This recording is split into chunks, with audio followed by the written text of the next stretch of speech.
తిరుమలకు మనమందరం వెళ్తూ ఉంటాం. కానీ అక్కడ స్వామివారి ఎడమ చెయ్యి ఇలా వంకరగా ఎందుకు ఉందో మీకు తెలుసా? మిగతా ఏ దేవుడి విగ్రహం చూసినా ఇలా అభయహస్తంతో ఉంటారు. కానీ ఒక వెంకటేశ్వర స్వామికి మాత్రమే చేతులు ఇలా ఉంటాయి. ఇదేమి శిల్పి చెక్కడంలో పొరపాటు కాదు. ఎందుకంటే తిరుమలలో స్వామివారి విగ్రహాన్ని ఎవరు తయారు చేయలేదు.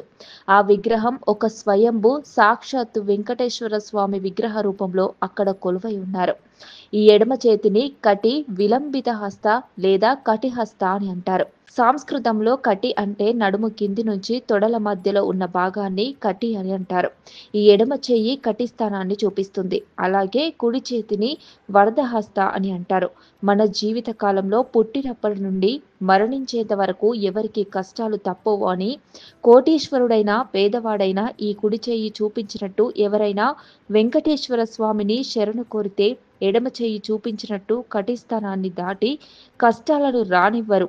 మన గ్రాంధికంలో చెప్పాలంటే వెంకటేశ్వర స్వామిని శరణు కోరిన వారికి భవసాగరం అనే నీళ్ళని కటిస్థానాన్ని దాటి రానివ్వకుండా చేస్తారు. ఈ కలియుగ దైవం ఈ కటిహస్తం గురించి మీకు మొదటిసారి తెలిసినట్లయితే ఓం నమో నారాయణ అని కమెంట్ చేయండి.